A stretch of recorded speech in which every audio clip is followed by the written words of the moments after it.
Welcome to the John Myer podcast, where we're bringing you interesting stories and conversations from around the world. Today's topic: from Krakow to the cloud and reimagining DevOps for today's challenges. Joining us today is Jacek, who's the founder of Let's Go DevOps, but don't let that fool you. He's also a DevSecOps engineer. Please join me in welcoming Jacek to the show. Jacek, thanks for joining me. Thank you, John, for having me on the show. Jacek, I want to step back just a little bit before we talk more about Let's Go DevOps and the DevOps challenges out there. How long have you been a DevOps engineer? Whoa, that's a tricky question because I feel old recently. Probably like 15, 18 years. I would need to count it, actually. And all the time that you spent with DevOps, did you naturally progress into that role, or were you just, hey, I'm a DevOps engineer today? So, to be honest, I started as a Java developer, but it was like 15 years ago. We had to write a lot of boilerplate code to actually do anything with Java. So, I quickly decided that it's not my thing. For a while, I was a C++ guy, but let's be honest, it was not also my thing. I always loved tinkering with machines, so I moved to a more system admin position. And at some point, I noticed that, the world is actually looking into automating the stuff and actually building the DevOps culture. And this is when I hopped the train and became a DevOps from, well, being a developer and a little bit of a system admin. So I think this is how it clicked. Oh my God, I remember C++ and typing everything in Notepad, but we won't go there a little bit. Jacek, you have been in DevOps for, say, the last 15 years. Talk to me through it. What has changed from when you started to now? I would like to say that not much, but yeah, 10 years or 15 years is quite a lot of time. And I remember the very beginnings of the DevOps and, all the companies when they had any issues, like even if the coffee machine was broken, they were hiring DevOps to fix it, right? Everyone wanted to have a DevOps engineer. And it was so unclear what is the responsibility of the DevOps guy that we actually had everything under our wings. So like DBAs, system admins, you name it, everything was within the DevOps position. And what changed recently is, first of all, we are looking into more specialized people and we are talking more of a platform engineers, infrastructure engineers, not necessarily DevOps engineers. It's not so commonly used term anymore. But what I'm seeing, brings the biggest value is actually creating the platforms for the companies. So we are not only thinking about the automation, but we are also thinking about this developers highway to release software as fast as possible. So like, it's not only about automating the infrastructure stuff. I love where you said that you're hiring DevOps engineers to fix coffee machines. When I was back a server admin, from your definition, I was technically a DevOps engineer where I not only did the servers, the databases, the infrastructure, we just didn't utilize that term and how our job roles actually functioned. What is missing from today's DevOps? I think that it depends from company to company because like we are still missing a unified definition of what DevOps or platform engineers should be doing. And this leads to a weird situations where even when we are recruiting guys that have a experience as a DevOps engineers in their CV, they can be from array of spectrums, right? So from DBAs to system admins, sometimes the guys don't even had a chance to code in any language. So it's more like a ClickOps DevOps part. It's really weird still in the field. So I think that we are missing unification. And this makes it a lot harder when I approach a potential client to actually tell them that we are doing a DevOps stuff, because we usually first need to make sure that the definition is okay and the conversation becomes a lot longer than it should be. You're spot on with talking about each role or definition of DevOps is unique for every company, right? So when they look at it and I need a DevOps engineer and they go out and they try to hire somebody, it's very unique for them. It's a unicorn. I know you need to do this, that, while your definition as a DevOps engineer is I do X, Y, and Z. Yeah, I was like, I want to jump over and talk about Let's Go DevOps. What is it? So basically, it's a group of DevOps engineers, the DevOps engineers that have a really unique skill set. So, like, because we are the team of over 20 DevOps engineers or infrastructure engineers, we have the guys that are hardcore network engineers. We have the guys that came from coding. There are more devs than system admins, and plenty other skill sets that we have in our portfolio. So although we are doing a team-based approach for every client, and we are building the team that matches uh, his organization, the fact that we are the team of people that really are excited about technology and have their own unique skills, we actually provide a variety of services. Like if you need DBA, we have DBAs in our squad, so we can always pull in the guy just for consulting or doing a full-time job, and we are a little bit more flexible. So we're a little bit like a cloud for DevOps services, right? You can just pick the services that you need, and we will deliver high-quality engineers. The problem it sounds like you're solving is each group is unique for a company that they need to handle, right? So let's just say company A needs DevOps engineers and they talk to you and they're like, I need this service, and this skill set. And you're like, we've got you. Here's the team for you.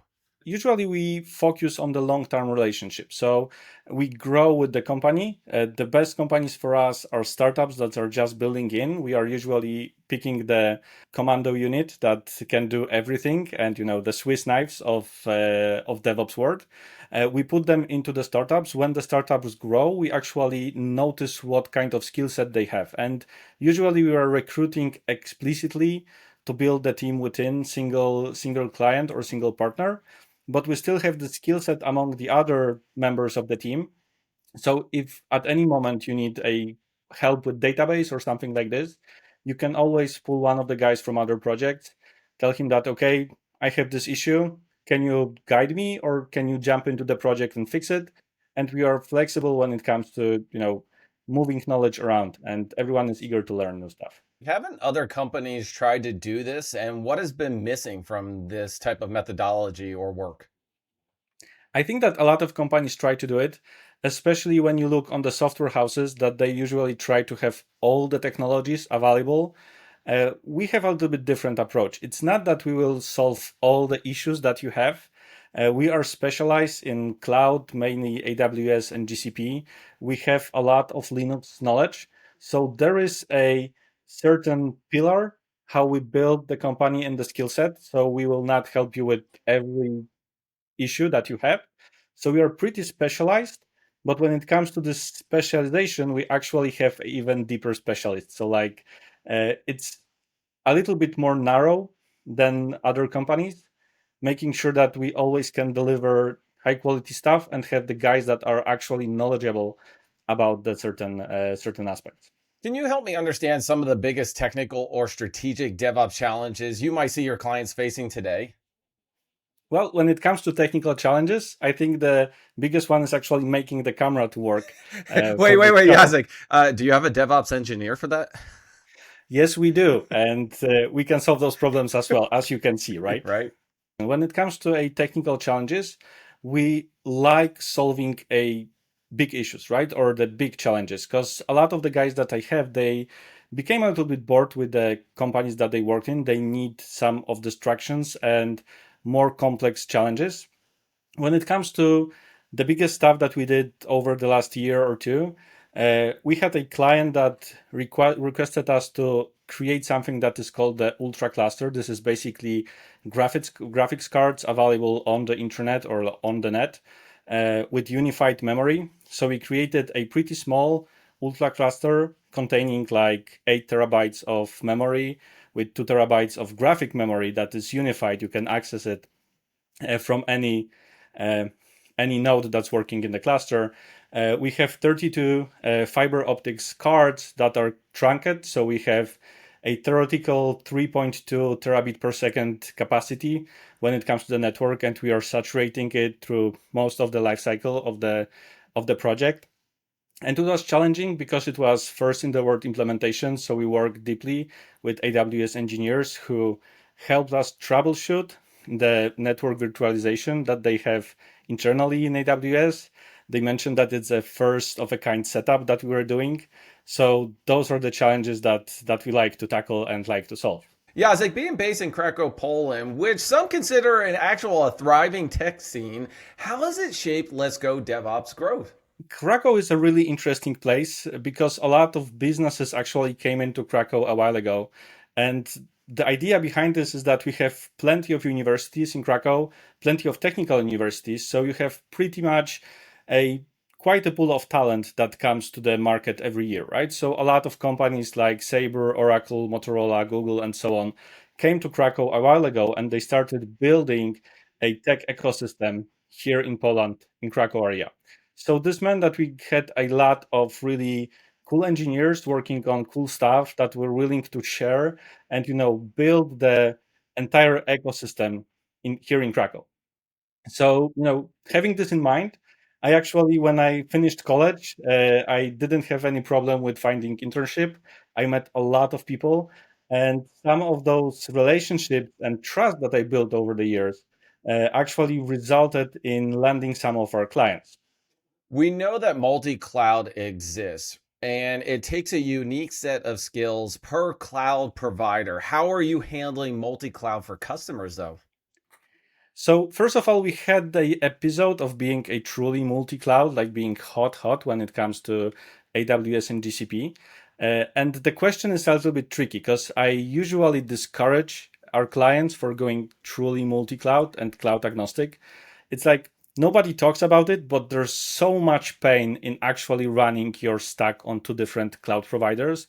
You're losing so many benefits of going into the cloud that in my opinion you need to have a really really solid case and a really really deep budget to actually decide to go hot when it comes to multiple clouds. And the truth is that from our perspective we are mainly passionate about AWS, and if you look on how many announcements on reinvent there are for a new services, being ahead of what's going on with AWS, it's basically a full-time job, just reading the blogs and news about the new stuff. We are focusing on AWS and decided that the secondary cloud that we are supporting is GCP, and we are not expanding too much, right? So in many cases, we can help out with our Linux and the foundation knowledge that we have. And the clouds are, to be honest, not that different. They have some caveats, but a lot of the concepts are actually similar, and you just need to learn a little bit more about what are the corner cases in each of the configurations. But from our perspective, we are two major clouds, so AWS and GCP. Plus, we sometimes help with a smaller vendors that are usually more cost optimized for a smaller companies. And in there, we just have people that are specializing with this particular technology, as it's not as broad as AWS or GCP. I don't think too many people decide that they're going multi-cloud. It just happens. They inquire companies. Companies get bought, sold. Somebody's playing around with a new service and another thing. Going multi-cloud is very difficult. And the old thought process behind it was that you don't want to be vendor locked in. You want to be able to move where you want. And that was because it came from the traditional on-premise thing that they were locked into licenses and vendors you use. When you go to cloud, each has their own specific niche of services and value to them, and really kind of gearing towards those is beneficial for your company. And I want to switch gears just a little bit. And we know that security is top of mind for everybody, and it should be job zero. How are you handling making security a top priority, not only for you, but for Let's Go DevOps and your customers? So first of all, what we do is we shift security left as much as possible. So starting from our code, it's constantly scanned with like stuff like TFSec and other code scanning tools. We make sure that the approach that we have for new services and cloud is actually least privilege approach. And what we do for every company is when building modules, those blocks are pretty much constrained about the security and compliance restrictions that each of the companies have. So we are making sure that if you are a developer, you don't need to think too much about the infrastructure security, because if you use a predefined modules used in the company, they're actually secured. And there's a caveat because usually we cannot secure every module in exactly the same way. So it differs from one customer to another. Sometimes you have a geological restrictions. Sometimes you have some other weird stuff. I usually call it the floor is lava, right? So you don't know why, but there is some kind of restriction from compliance and so on. So we have a lot of those caveats. and we don't want developers to think about them. So everything that we do, the platform that we are building for them, actually keeps some kind of restrictions, but without interfering their work too much. When you say shifting left, are you talking about like inherited security from the cloud providers? So that's one of the cases, but we also create the software development lifecycle in the way that from very beginning you have all the scanning tools, unit tests, and so on run on the code bases that we are deploying, and this is something that will come to you automatically when you use our modules, right? So this way, not only the infrastructure stuff, but also the development stuff or the code is well secured and scanned regularly.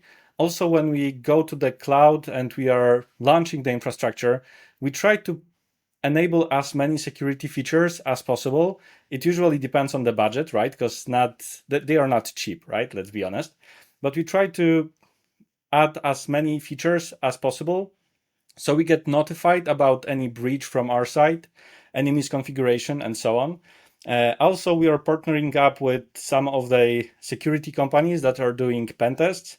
And I love the challenge. So, like every year, we have this 1 week or 2 weeks actually, where one of our partners come in and he tries to beat the hell out of the configurations that we have, and it's always like who's on top. So we really like the game, and yeah, having this in mind from the very beginning that there will be someone testing you at every single step on the way, it brings this approach that we need to make it secure from the very beginning.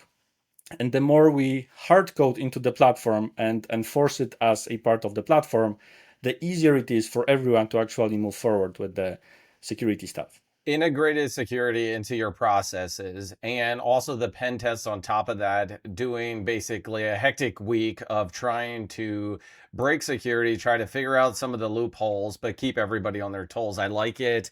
I think what that does is it doesn't get people too comfortable with what they're deploying out. It keeps making security top of mind for everybody.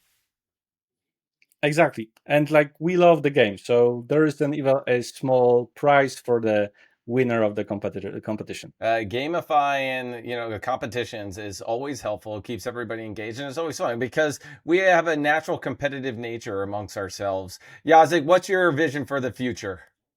To be honest, I think we never thought about, a whole lot of the future in front of us because we started the company because we saw stuff not working, especially when it comes to consulting and the DevOps consultancy. So being as a DevOps engineers hands-on in the companies, when we were offered with the help from consulting agencies, we were never too happy about the stuff that they delivered. So we decided, okay, it's a moment to actually start something of our own, have our own team. And the initial idea was to have like 6 people on board and have this great team of great people working together. And currently we have over 20 guys. It's still, first of all, focus on having great team and great minds in our team. The future is, progress, but making sure that we don't lose this initial speed and initial integrity that we have within the team, and everything else is more like the opportunities that we like to explore. So if you have a really interesting challenge, it's like we'll probably be super hyped up about fixing it or solving it. So if you come to us with a cool idea, we are like, usually, let's go, let's hop on board and let's try to do something cool and something that will change the way technology is used somewhere. Speaking of the way technology is used, technology is always evolving. Every 6 months is like 10 years in technology. DevOps has changed from the last 10 to 15 years. How do you plan to stay ahead of the curve? Well, I think it's all about the culture that we have and the cultural fit for everyone that's coming to the Let's Go DevOps, because the guys are actually hyped by learning new stuff. I personally love learning new stuff and going through the different tutorials, playing out with the stuff, and so on. It's okay for the team to actually gather new knowledge, and it's not something that we need to enforce, right? Everyone has this internal driver, and like every week we have this session of showing off what we actually accomplished and something cool among the colleagues. And if you would see the presentations, the guys are just they're blowing my mind with the stuff that they are doing on their home labs or that they are solving for our clients. It's like we are always learning, so we are trying to be on the very front of the curve, right? See where the stuff is going. My last question for you is, do you have any examples you can share with us that can showcase some of your achievements? Well, I think there will be plenty of those. I think the AWS case with Ultra Cluster and working directly with AWS engineers, this is, I think, our biggest achievement of last couple of months, because we're truly delivering something for the first time and actually influencing the way that AWS is making their services, making their documentation, and running the stuff. So this was really, really cool to work on it. The second thing that I can think about is the stuff that we did for other company. I will call it a hot potato, because this was the project where nobody in the company actually wanted to pick it up. We thought it may be a really cool project, and I actually went to C-level and told them that I want to have your hot potato with us. And the project was that they had over half of petabyte of auditing data scattered across entire Europe.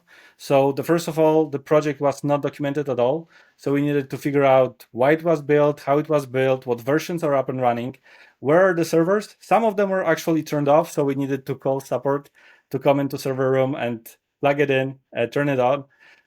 Some of them, or this is really, really fun bit of it, we actually shut down internet for one of the countries in Europe.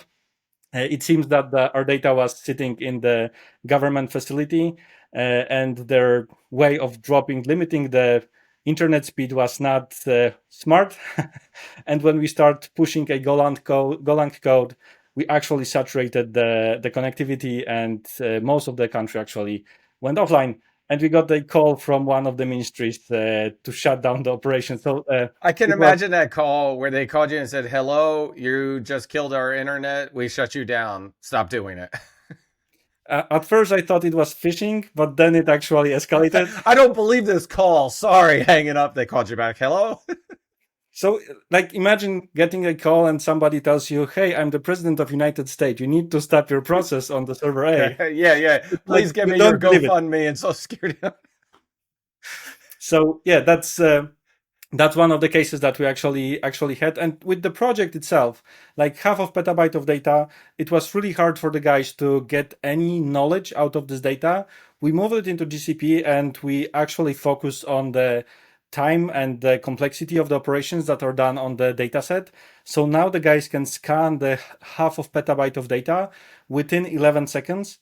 And this, you can ask any question for the data. So like looking how the organization changed over the months when they noticed that now we can actually make educated decisions based on data that is available for everyone.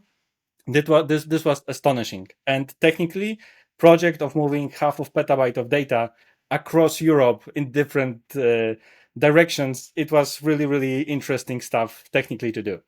Well, everybody, today's topic is from Krakow to the cloud and reimagining DevOps for today's challenges. Joining us was Jacek, who's the founder of Let's Go DevOps.